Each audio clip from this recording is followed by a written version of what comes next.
Hello, everyone. I'm Joe Matz with Eagle Business Services, and I'm sitting here across the computer screen with Wendy Harrington of Tap This Group. And we were having a conversation the other day talking about confidence, and it got really interesting. So we thought we'd get together again and record it because it is a topic that's out there. It's a topic that I'm sure is interesting to many people. So as I mentioned, I'm Joe Match with Eagle Business Services with Wendy. Wendy, would you like to introduce yourself real quickly? Oh, sure. I'm Wendy Harrington. I launched Tap This Group in January, mustering my confidence and getting my mindset right to do that. And I help businesses, small businesses that focus on offering services to usually to business, but some to consumer, to help them with their brand positioning, articulating their unique messages, and then helping them sort through all the morass of different media and options that they can take to build momentum to find a simple, straightforward path to higher profit revenue. Okay, super. And the way the conversation started, we were talking about a lot of things. And at one point, I brought up a mastermind group that I'm a member of, and we are looking at at starting mastermind groups with business owners. And we're looking at a number of different software tools to help us with that. And the fellow who was running the mastermind group asked us to rate ourselves on our confidence level of how we feel ready to run the mastermind group. And I was, I think, the first or second person to go, and I said a 10. And everyone else went, and they were saying a 7, and they were saying a 6 because they need to learn the software and how to do it. Well, I got back into the conversation and said, I have to revise what I said because I'm certainly not an expert in the software. I don't know it as well as I need to know it to run the mastermind group with this software, but I'm confident that I can learn the software. And that's why I gave myself a 10. If I were to rate myself today, I'd give myself a 7. And I think it was a misunderstanding of the question. Mm-hmm. Yeah. And that's what started our conversation at that Yeah. time. Do you remember that, Wendy? I do. I do. It brought me right back to an article that I had read.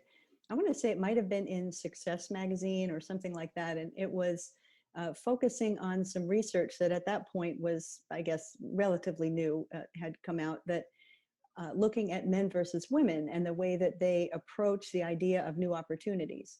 And I'll not get the exact stats right, I'm sure, but in general, men seem to feel more confident moving forward at a lower level of actual true experience. Like they may only rate themselves, as you were saying, like a 5 or a 6 in the fact that they have actually done XYZ job before, but they'll be a 10 in terms of going forward. And of course, this is not all men, but in general, this was what the study said. Whereas women feel like they need to be at a 10 already in their experience. They want to make sure they get it right. They're, perhaps it's too much perfectionism or whatever, or just the social constructs that we've been raised with. But but if you can get past that and recognize that that's just one set of assumptions, I guess, that you're going in with.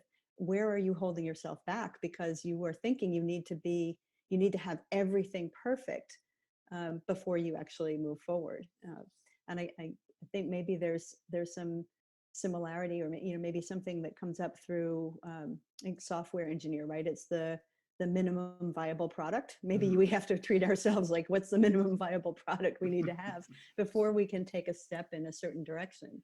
You must see that a lot with different businesses, going through different phases, I would Yes, I do. imagine. And I don't want to be careful here. I don't want to get in trouble.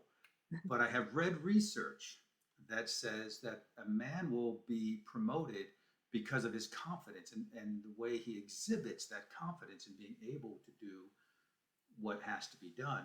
Where, like you said, a woman already feels like she has to have the competence Hmm. already, Well said. and she'll rate herself on that. And that's why one of the reasons we see a lot of men being promoted over women is Hmm. that exuberance of confidence, that extra dose of confidence that they exhibit. And confidence is very important, and it's looked at as competence. And I think a lot of people will confuse confidence with competence, Hmm. and that is extremely important. I certainly feel confident that I can move ahead and do things that I haven't done before. And it might be because of the way I was brought up and my experience. I moved to countries where I didn't speak the language. I started businesses that I was not totally comfortable with. I Hmm. didn't know everything that needed to be done, but I was confident I could learn and learn what was necessary. A few years Absolutely. ago, I read a book by Carol Dweck, and she wrote a book called Mindset. And it talks about the difference between a growth mindset and a fixed mindset. Very interesting book by Carol Dweck, written in 2007. And very simply put, a fixed mindset will say something like, I can't play the piano. I've never played the piano. I don't even play a musical instrument. My father, my mother, my grandparents, nobody plays a musical instrument. We just don't have that gene. How could I possibly learn to play the piano? Hmm. Whereas a growth mindset would say, I've never played the piano. It might be something I can learn. Other people have learned it. I wonder if I did what they have done to learn to play the piano, that I could learn to play the piano also. Hmm. And I think that's very important for moving forward. Absolutely. Yeah, I And think if you can tap into, no pun intended, your past experiences, where you have tried anything that's different, or you've done something with a lot of coaching or not, if you can look back and see places where you have moved forward despite feeling some discomfort, or not feeling 100% confident, you can start to build up, strengthen that muscle, so to speak. strengthen that muscle. Very important. Yes, I think Hmm. so. So Yeah. 3 years ago, I was sitting at the bar with my dad. I was about 3 beers in, and he looks at me and says, Joe, what do you think about climbing Mount Kilimanjaro? And I was Oh like, boy. well, I don't know. Can we do that? Is that possible? We're not mountain climbers, but we ended up taking the jump forward because we figured other people have climbed Mount Kilimanjaro. The very young and the seniors have climbed Mount Kilimanjaro also. And we figured if they could do it, we could do it. Hmm. And we started training and actually climbed Mount Kilimanjaro Oh my 2 years ago. goodness. That's amazing. That is amazing. Have Yeah, you have you found it that, oh, I don't know exactly how to describe this. Maybe have that physical challenges or things that you gain confidence on that can apply across to some different type of things. So in other words, if you, by climbing Mount Kilimanjaro, did you find yourself able to draw on that when taking other business challenges? yes, I have. And I think I drew on my business challenges for that challenge also, Hmm. as Mm-hmm. I have a very high level of growth mindset.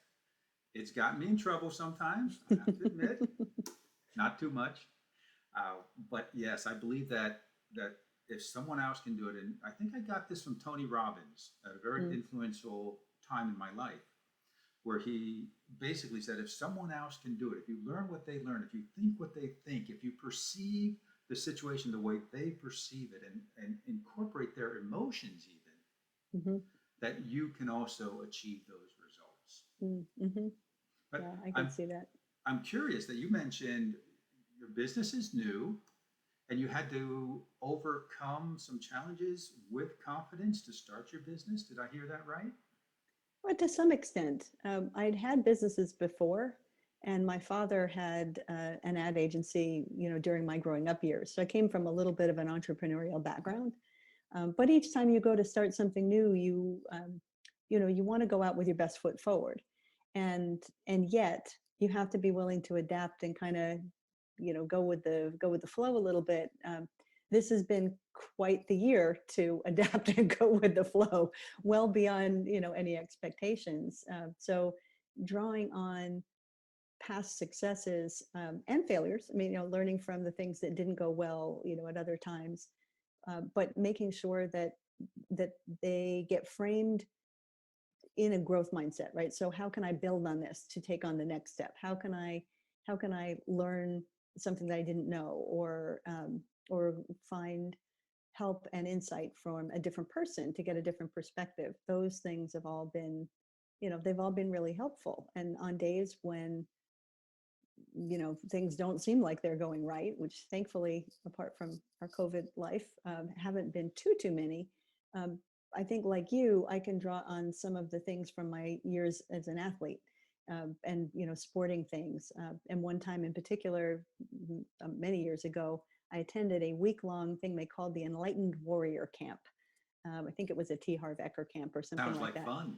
Yes, it was amazing. And at the very last day, after taking on many different scary challenges, uh, came one that I said, as soon as they outlined it, there is no way I'm doing this. That's it, not going to happen. And by the time the night was over, I had, of course, done it. And this was to firewalk.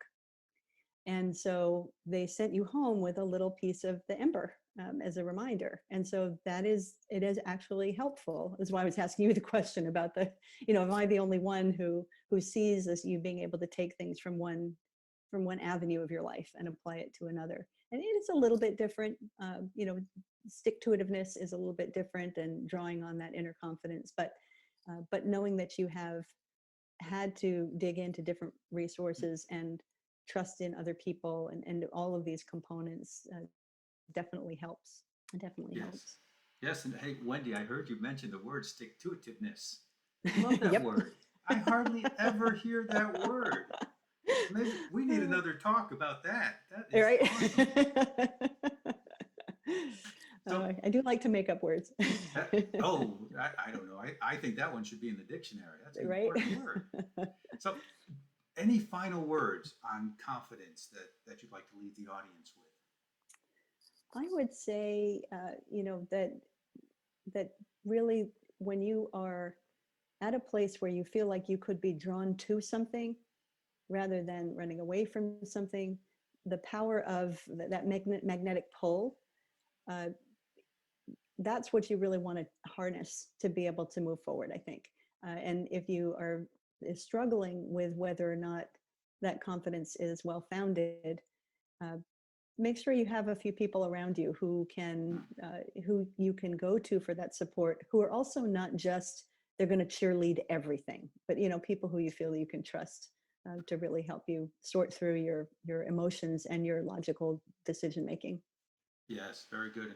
And I do know that has been very important for me in business as in my athletic endeavors also. Yes, Yep. and I would just say if you're listening to this and you've made it this far, congratulations. We've gone over 10 minutes. Woohoo. And if you have confidence issues, take baby steps. There's nothing wrong with taking baby steps. There's nothing wrong with starting out slow and building those muscles. And that's true in athleticism. That is true in business. It's true in relationships. Take those baby steps, and tomorrow you'll take another, and then another, and another, and you will reach your goal. Well said. Thanks, Joe. Thanks, Wendy. It was great talking with you. And thanks everybody for listening. Thanks, everyone. Go out and do something.